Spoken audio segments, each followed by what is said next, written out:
Olá, pessoal! Hoje nós vamos falar do último assunto de biologia celular. Vamos falar do núcleo. O núcleo de uma célula é geralmente único e, na maior parte das vezes, ele ocupa a posição central da célula. O papel principal do núcleo é armazenar a maior parte da informação genética, ou seja, o DNA nuclear. O núcleo controla o metabolismo celular pela transcrição do RNA em RNA mensageiro. E geralmente a forma do núcleo acompanha também a forma da célula. Característica essa que é muito importante para o estudo da histologia. Porém, existem algumas exceções. As células secretoras apresentam núcleo deslocados para um polo, o polo basal. Nas células vegetais, por exemplo, o núcleo é bastante periférico devido à presença de um grande vacúolo. Existem células com dois ou mais núcleos. É o caso, por exemplo, das células hepáticas, que normalmente apresentam dois núcleos, e a fibra muscular estriada esquelética, que possui vários núcleos, sempre periféricos. Essa imagem mostra algumas células hepáticas. Essas células podem ter células com apenas um núcleo, como é o caso dessas, e o caso dessa aqui, um hepatócito que apresenta dois núcleos. Quando uma célula eucariótica não está em período de divisão, dizemos que ela está em intérfase, ou seja, intérfase é o período de vida da célula entre duas divisões sucessivas. O núcleo da célula interfásica é composto por quatro componentes: o envoltório nuclear, também chamado de carioteca, o nucleoplasma, que é uma substância de preenchimento de espaços, a cromatina, que é o material genético da célula, e o nucleolo, local do núcleo onde são fabricados os ribossomos. Essa imagem mostra a estrutura tridimensional de um núcleo celular, mostrando na parte periférica a dupla membrana da carioteca, sendo que em alguns pontos essa dupla membrana é interrompida pela presença dos poros. A cromatina, que aqui está representada em amarelo mais escuro, aderida à membrana interna da carioteca. O nucleoplasma seria essa estrutura amarelada mais clara que preenche espaços no meio do núcleo. E o nucleolo, que se coloca aí em algumas regiões do núcleo. Se fizermos um corte plano do núcleo celular, ele teria mais ou menos essa característica: a dupla membrana da carioteca, marcando a periferia do núcleo, sendo que a membrana externa da carioteca ela é contígua com as vesículas do retículo endoplasmático rugoso, enquanto a membrana interna da carioteca encontra-se fortemente aderida às fibras da cromatina. E aqui a região do nucleolo. Vamos começar falando um pouquinho de cada um desses quatro componentes. O envoltório nuclear ou a carioteca. O envoltório nuclear é o responsável por separar o núcleo do citoplasma celular. Dessa forma, ele mantém o núcleo como um compartimento distinto, ou seja, um compartimento separado do citoplasma celular. A carioteca é visível apenas ao microscópio eletrônico e ele é constituído por duas unidades de membranas concêntricas que limitam uma cavidade interna. A membrana interna da carioteca está associada a uma rede de filamentos que constitui a membrana nuclear, a lâmina nuclear. A membrana externa tem ribossomos aderidos à sua superfície, a superfície citoplasmática, e apresenta uma continuidade com o retículo endoplasmático rugoso.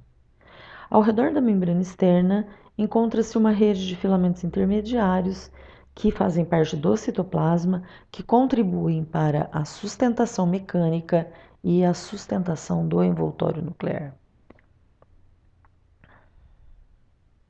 As membranas do envoltório são lipoproteicas e apresentam aproximadamente 30% de lipídios e 70% de proteínas. O envoltório nuclear não é contínuo, como mostra essa imagem. Em alguns pontos, a fusão da membrana externa com a interna leva ao estabelecimento dos poros, aqui representados em amarelo. O poro, portanto, é um agregado proteico que regula o trânsito de macromoléculas entre o núcleo e o citoplasma celular. Esta imagem mostra o complexo do poro com mais detalhes. Aqui nós podemos ver claramente a membrana externa do envoltório nuclear, que está voltado para o citoplasma celular, e aqui a membrana interna do envoltório nuclear, que está voltada para o núcleo. Essa membrana interna encontra-se aderida a essa estrutura filamentosa do citoesqueleto chamada lâmina nuclear, que serve para a ancoragem da cromatina. Entre dois espaços dessa membrana contígua encontram-se as proteínas que formam o complexo do poro. O nucleoplasma. O nucleoplasma é também chamado de matriz nuclear. Trata-se de uma solução à base de água, ou seja, aquosa, que contém proteínas, RNA, nucleotídeos e nucleosídeos e íons mergulhados nessa solução. Nessa solução estão também mergulhados o nucleolo e a cromatina. E ele apresenta fibrilas internas que apresentam um papel equivalente ao do citoesqueleto. Dispersos pelo nucleoplasma estão também os proteossomos, que são agregados proteicos envolvidos na degradação de proteína. A cromatina. Em células eucarióticas, o DNA está complexado com proteínas específicas, constituindo a cromatina.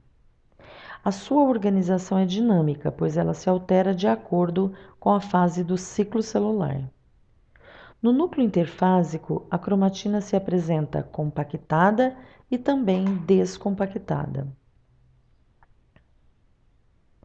Cromatina e cromossomos representam os dois aspectos morfológicos e fisiológicos de uma mesma estrutura.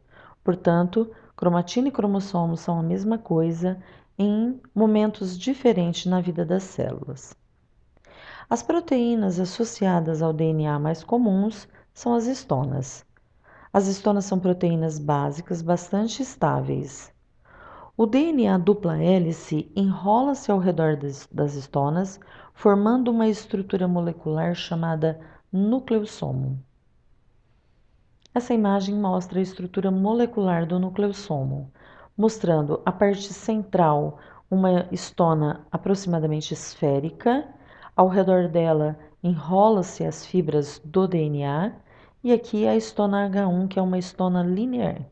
Então, isso forma um complexo que fica parecido com um colarzinho de contas, que é chamado de nucleossoma.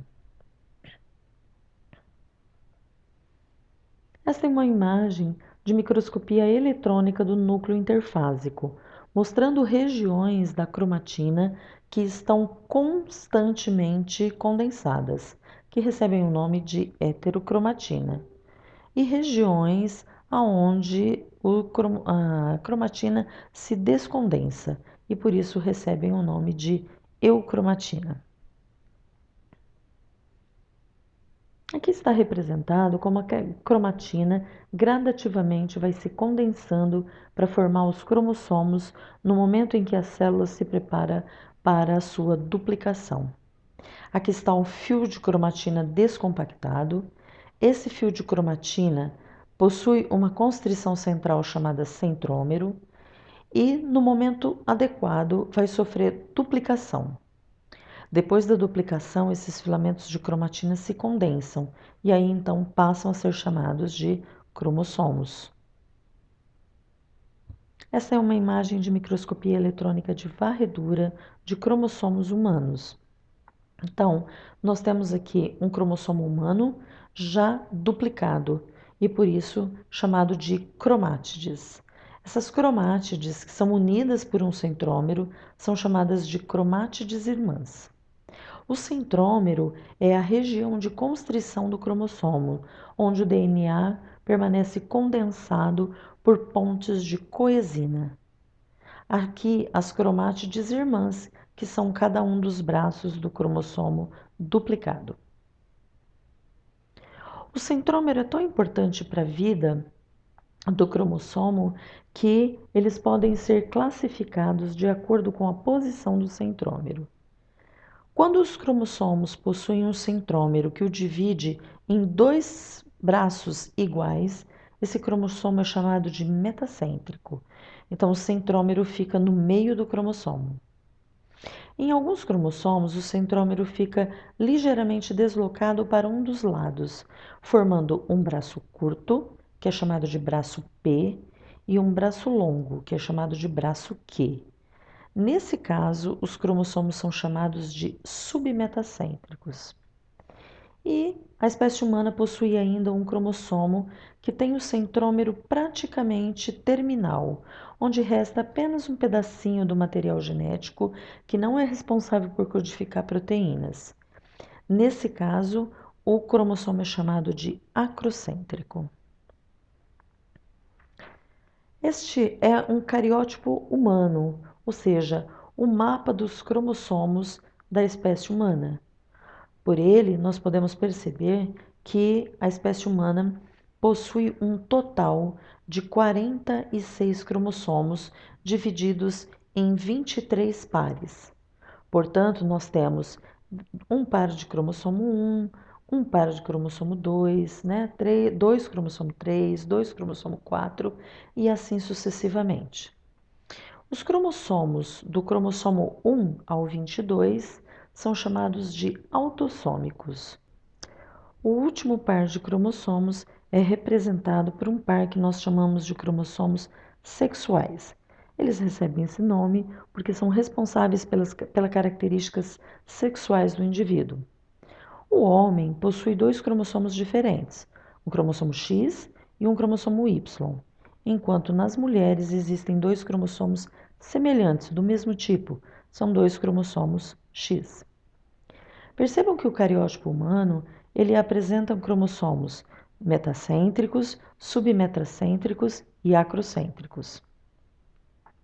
São metacêntricos o cromossomo 1, 3, 16, 19 e 20. 1, 3, 16, 19 e 20 são cromossomos metacêntricos. Submetacêntricos são os cromossomos 2, 4, 5, 6, 7, 8, 9, 10, 11 e 12, 17, 18 e o cromossomo X, todos submetacêntricos. E os acrocêntricos são os cromossomos 13, 14, 15, 21, 22 e o cromossomo Y. O nucleolo.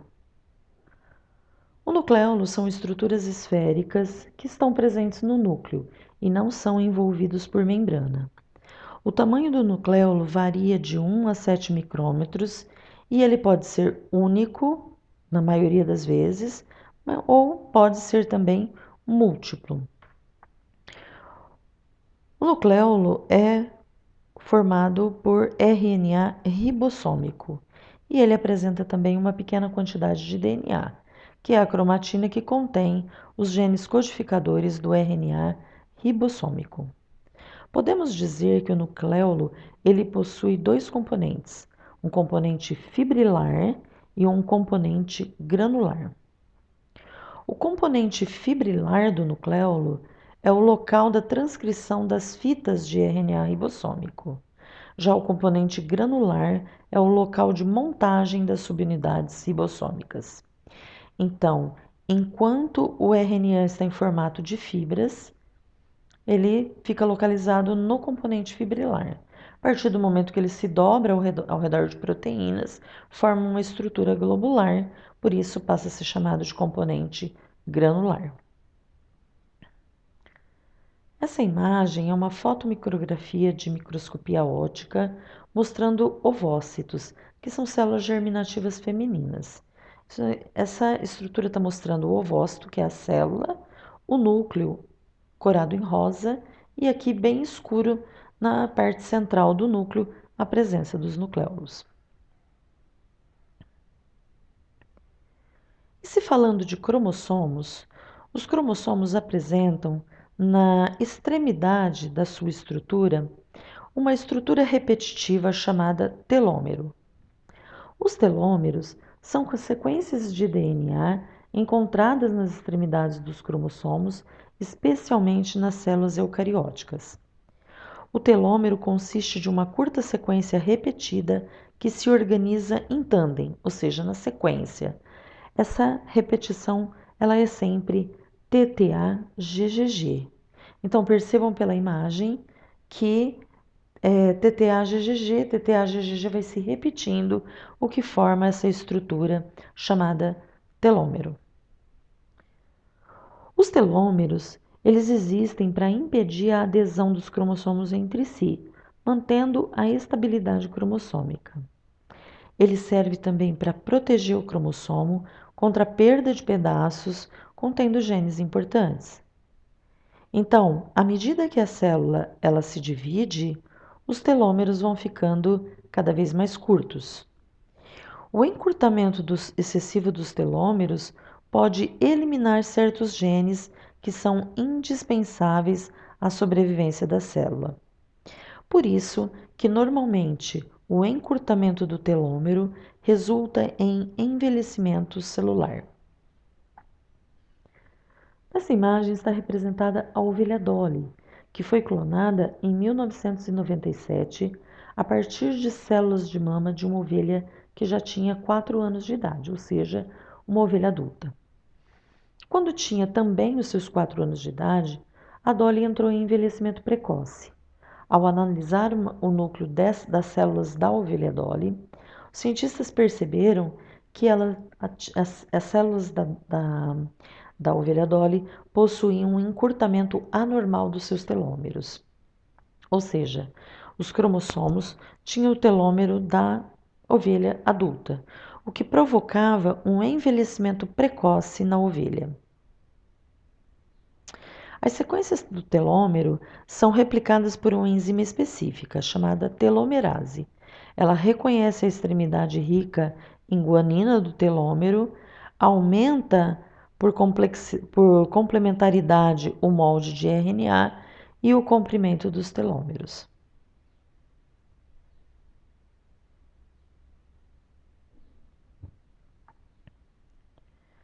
Bom, vamos falar agora um pouco a respeito do ciclo de vida da célula e, na sequência, vamos falar da mitose, o processo de divisão dessas células. O ciclo celular compreende os processos que ocorrem na célula desde a sua formação até a sua própria divisão em duas células filhas, todas iguais entre si. O ciclo de vida de uma célula pode ser dividido em duas etapas sucessivas: a intérfase e a mitose. A intérfase é o momento em que a célula não está se dividindo e ela pode, essa fase, ser subdividida em 3 outras subfases: a fase G1, a fase S e a fase G2, como representado no esquema: a fase G1, fase S, G2 e uma mitose entre essas subfases. A intérfase é o período mais longo na vida de uma célula. A mitose dura sempre cerca de 1 hora.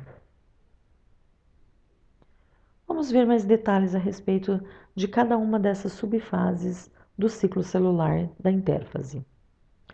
O período G1. O período G1 é um período em que a célula ela está saindo de uma mitose. Portanto, é o período em que a célula reinicia a síntese de RNA e de proteína, que foram interrompidas durante a mitose. Durante o período G1, a célula cresce. Às vezes pode acontecer da célula ter um período G1 muito longo, e nesse caso a gente diz que ela entra em estado quiescente, ou seja, ela se retira do ciclo celular. E nesse caso a fase é chamada de G0. A fase G1 é sucedida pelo período S, que é o período de síntese do DNA. Então, isso daqui é marcado pela síntese de DNA, que é a replicação, que é o responsável pela duplicação da quantidade total do DNA. Durante a fase S, aquela quantidade do DNA, por exemplo, aqui 2Cs, 2C representa a quantidade de DNA em uma célula diploide normal. Então, imaginemos que nós temos uma célula diploide humana normal e ela tem a quantidade de DNA 2C. Quando entra na fase S, a quantidade de DNA da célula vai aumentando gradativamente e lentamente, até que no final da fase S, todo o material genético, todo o DNA da célula esteja duplicado. Então a gente parte de 2C e vai chegar para 4C. O material genético da célula continua assim duplicado até a terceira etapa da mitose, a chamada anáfase, quando a separação dos cromossomos das cromátides irmãs resulta numa diminuição abrupta na quantidade de DNA que volta para 2C. Sendo assim, em G1 nós temos a quantidade base de DNA. Durante a fase S atingimos o dobro desse DNA. Em G2, nós temos esse material genético todo duplicado e na mitose ele reduz novamente para 2Cs. Durante o período S, acontece também a duplicação das histonas, que são as proteínas associadas ao DNA humano, e também a duplicação dos centríolos, que é a estrutura responsável por iniciar o processo de divisão celular.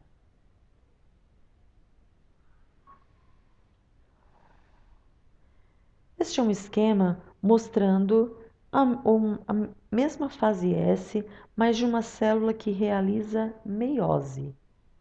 Então, nós percebemos que a célula parte de uma quantidade diploide normal, uma quantidade diploide de DNA normal. Quando entra na fase S, ela dobra, né, duplica esse material genético, e esse material genético ele vai permanecer duplicado durante todo o período fase G2 e vai diminuir na fase 1. Perceba que na anáfase 1, a quantidade de DNA volta para 2C ou 2X. E numa segunda divisão sucessiva, a quantidade de DNA cai para metade novamente. Por isso que dizemos que uma célula, quando ela faz meiose, ela tem uma característica reducional, ou seja, ela diminui a quantidade normal de DNA pela metade.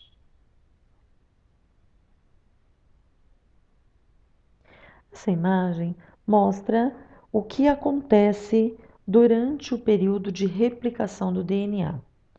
O DNA, como já foi mostrado numa outra aula, ele é sempre uma fita dupla e ele é formado por um fosfato ligado a uma desoxirribose que está ligada a uma base nitrogenada.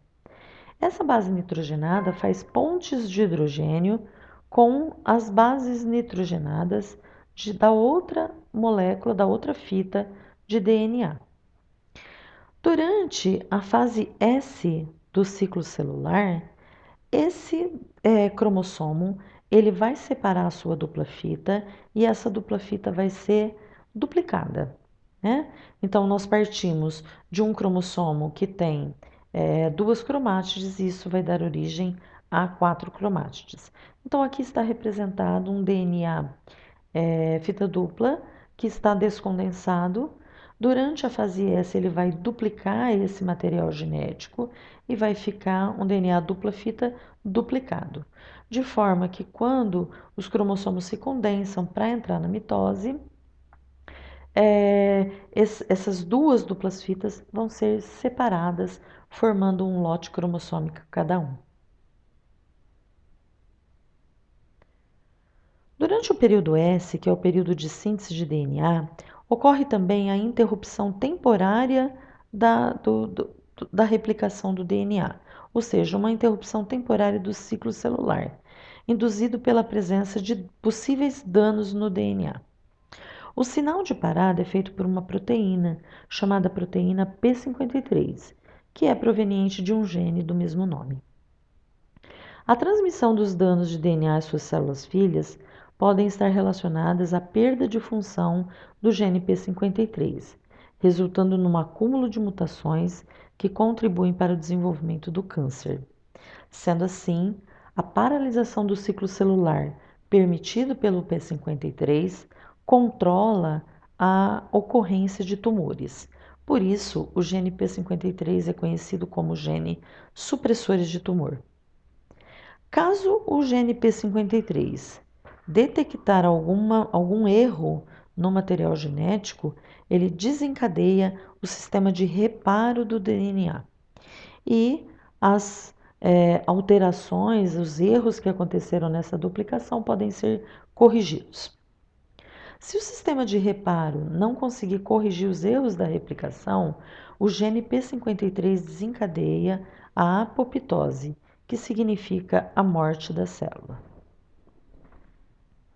Saindo da fase S, a célula entra então no período G2. O período G2 é um período de preparativos para a mitose e ainda são bem pouco conhecidos.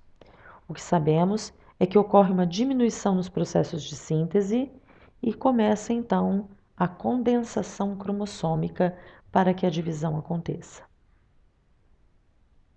Quando a célula chega nessa fase, ela começa então a executar o processo de divisão, ou seja, a mitose. Todas as células que entram em mitose já têm o número de cromossomos, o número de DNA, a quantidade de DNA de suas células duplicadas. Na mitose, uma célula se divide igualmente o seu conteúdo, já duplicado, em duas outras células. Nas células humanas, nós temos então uma célula com 46 cromossomos que entra na mitose e, saindo dela, formam duas células filhas, ambas com 46 cromossomos. Isso só é possível graças àquela duplicação do material genético que aconteceu na fase S. A mitose, ela envolve duas etapas. Primeiro, a primeira etapa a acontecer, que é a divisão do material nuclear, chamada cariocinese, e posteriormente a divisão do citoplasma, que se chama citocinese. A cariocinese, ela é dividida em quatro fases: prófase, metáfase, anáfase e telófase, nessa sequência. Vamos conhecer cada uma dessas etapas. Na prófase, a palavra prófase significa a primeira fase. Então, a primeira fase, o início da divisão, é feito pela prófase. É o início da condensação das fibras da cromatina.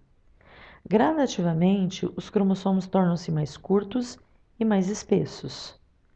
Ocorre a desorganização da carioteca e a desintegração do nucleolo, e a migração dos centríolos para os polos opostos. No momento em que os centríolos atingem os polos opostos, a carioteca se desorganiza e a prófase chega ao final. Na prófase, nós podemos perceber a carioteca ainda íntegra, ainda existe a carioteca, e a condensação dos cromossomos, que vão se tornando curtos e espessos. Alguns autores classificam a transição da prófase para a metáfase em prometáfase. Esse período seria definido como o período em que as fibras do fuso, que foram fabricadas pelo centríolo, se ligam a lugares específicos do centrômero, chamado cinetocoro. Uma vez ligados aos cromossomos, as fibras do fuso vão poder organizar esses cromossomos no equador da célula. Durante a metáfase, os cromossomos atingem o grau máximo de sua condensação e é o melhor momento para se visualizar os cromossomos humanos. Nessa etapa, os cromossomos posicionam-se no equador das células, o que favorece o arraste dos cromossomos, cada um para um lado da célula. Na anáfase, os centrômeros das duas cromátides irmãs separam-se, e esse é o ponto alto da mitose. É o momento em que ocorre a separação das cromátides irmãs. Uma vez separadas, essas cromátides passam a ser chamadas de cromossomos filhos e elas migram cada qual para um polo da célula. Quando esses cromossomos filhos chegam aos extremos, aos polos extremos, caracteriza-se a última fase da mitose, que é a telófase. Então, a telófase caracteriza pela chegada dos cromossomos filhos aos polos. A carioteca se reorganiza ao redor de cada um dos lotes cromossômicos, o nucleolo se reorganiza, os cromossomos se descondensam e ocorre então a citocinese, que é a divisão do citoplasma. O ponto alto então da telófase é a citocinese. Essa é uma representação da fase da telófase, onde nós já percebemos a presença de dois núcleos, cada um numa periferia celular. Nessa imagem estão fotografadas as 4 fases da mitose em células vegetais. A prófase, com a carioteca ainda íntegra, mas os cromossomos já bem condensados. A metáfase, com os seus cromossomos bem alinhados no equador da célula. A anáfase, com metade do lote de cromossomos para cada lado. E finalmente a telófase, onde os dois núcleos já são reorganizados.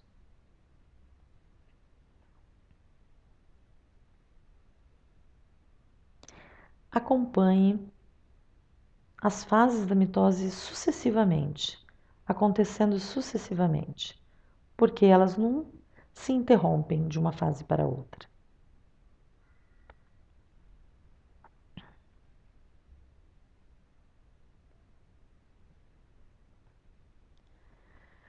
Aqui estão fotografias de uma mitose de uma célula animal, aqui de uma célula animal, onde tudo que está representado, está corado em vermelho, é o material genético da célula. E o que está corado em azul é um material do citoesqueleto, constituindo aí pelas fibras do fuso e pelos ásteres. Percebam, isso é uma microscopia eletrônica com focal de varredura, né? Vocês percebem aí a presença do núcleo íntegro, então em vermelho, mostrando o material genético. Depois, gradativamente, esse material vai se condensando, alinham-se os cromossomos no equador da célula e aqui já aparecem as fibras do fuso em azul. Aqui, o ponto alto da mitose, a anáfase e a telófase, encerrando o processo de divisão. Essa imagem é uma imagem de microscopia eletrônica de transmissão mostrando um par de centríolos de cada lado, alinhado no equador da célula o lote cromossômico e aqui as chamadas fibras do fuso, que são as responsáveis por arrastar os cromossomos durante essa divisão celular. Observem algumas imagens de mitose de células vegetais. Aqui um núcleo interfásico clássico com a presença do nucleolo, duas anáfases, uma metáfase, uma anáfase, aqui uma prófase já bem avançada. Essa é uma linda imagem mostrando várias anáfases e uma telófase, mostrando a placa de divisão entre as duas células. Observe a sequência de eventos que acontecem durante a mitose.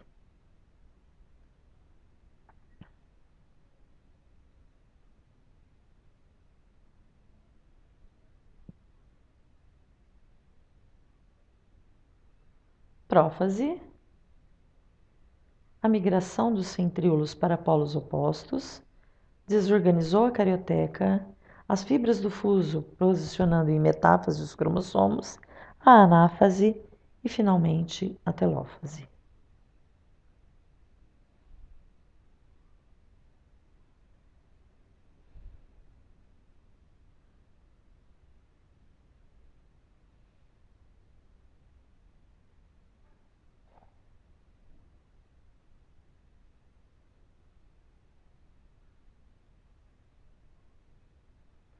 Era só isso, pessoal.